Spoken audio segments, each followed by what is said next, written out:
こんにちは、青22号です。青島の24分の1ランボルギーニウラカンペルフォルマンテを作っていきます。このキットは昨年の12月に発売されたもので、その2年前の2016年に発売されていたノーマル版のウラカンのキットに専用のパーツを追加してペルフォルマンテに仕立てたものです。追加されたパーツは主に前後のバンパーとリアハッチやスポイラーなどで、ボディ本体やシャシーと内装などは既存のキットと同じものが使われています。というわけでまずはボディやランナーにサーフェイサーを塗っていくことにします。ボディは成型色が白なので光が透けるのを防ぐために先に裏側から黒サーフェイサーを塗っておいて、乾いたら表側からも黒サーフェイサーを塗っていきます。またランナーは成型色が白、グレー、黒とありますが、白とグレーのランナーを黒サーフェイサーで塗っていきます。希釈率はだいたい1対3程度にしています。ボディに塗ったサーフェイサーは後でペーパー分けして落とす、いわゆる捨てサフとなります。黒のランナーには黒のサーフェイサーではなくグレーのサーフェイサーを塗っていきます。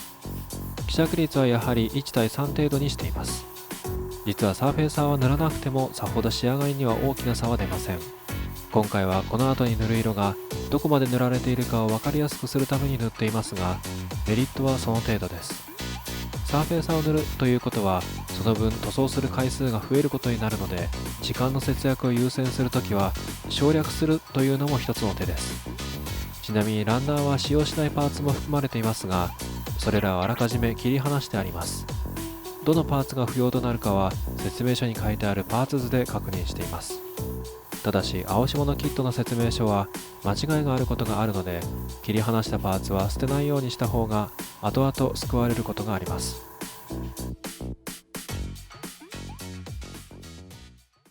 続いてシャシーもグレーのサーフェイサーで塗っていきます。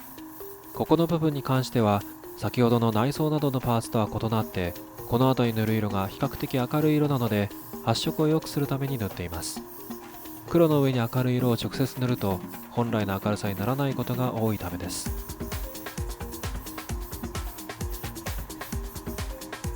というわけで説明書の色指定に従ってクレオソン C44 のタンを塗っていきます。希釈率はだいたい1対2程度にしています。先ほど塗ったサーフェイサーよりも少しだけ濃いめにしています。これは塗装を一度で終わらせたいからです。この部分はこの後マスキングしてフラットブラックやシルバーを塗っていくことになります。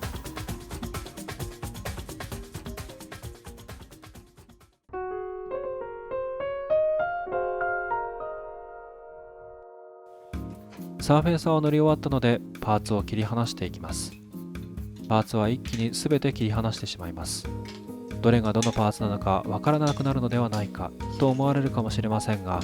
パーツはどれも大抵ユニークな形状をしているので、慣れてくると見分けるのはそれほど難しいことではなくなります。特にカーモデルの場合は四輪の車なら大体構成はそれほど違わないので、いくつか作っているうちにすぐに慣れると思います。ただし同じ形状に見えても取り付ける場所が異なったりするブレーキキャリパーなど足回りのパーツなどは事前にしっかりと確認しておきます。とはいえそれらのパーツも所定の位置以外には接着できないような形状をしていたりするので、最近のキットなら間違えないようになっていることがほとんどだと思います。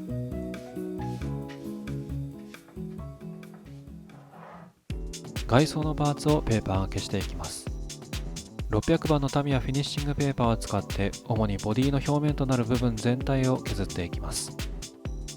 せっかく黒サーフェイサーを塗ったところですが、表面のサーフェイサーはほぼ全て削っていくことになります。力は入れずに表面を撫でる程度の力でペーパーをかけていきます。ペーパーには中性洗剤を少し混ぜた水をつけてペーパー開けがスムーズになるようにしています。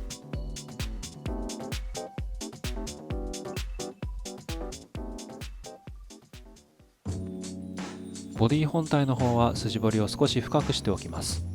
筋彫りは必ず彫り直さなければならないというものではありませんが、筋彫りの深さや太さはメーカーによってもキットによってもそれぞれ違うので、その都度筋彫りの状態をよく観察して浅いと感じた場合は彫り直していきます。浅いまま塗装を重ねていくと塗った塗料によって埋まってしまうことがあります。そうならないようにあらかじめ深く彫り直しておくことで多少塗膜が厚くなっても筋彫りが生き残れるようにするというわけです。彫り直すのには私の場合は長谷川のラインエングレーバーを使っています。筋彫りを彫り直したら他の部分と同様にペーパー分けをしていきます。プラモデルの部品はほぼ全て茶室成形機によって成形されたものですが、たとえ金型が平面であっても成形されて出来上がったプラスチック製品は平面であるとは限りません。これはプラスチックの熱による膨張や収縮によって成形後に変形することがあるためです。このかすかな変形を修正するのがこのペーパー分けの主な目的です。ご覧いただきありがとうございました。また次回お会いしましょう。青22号でした。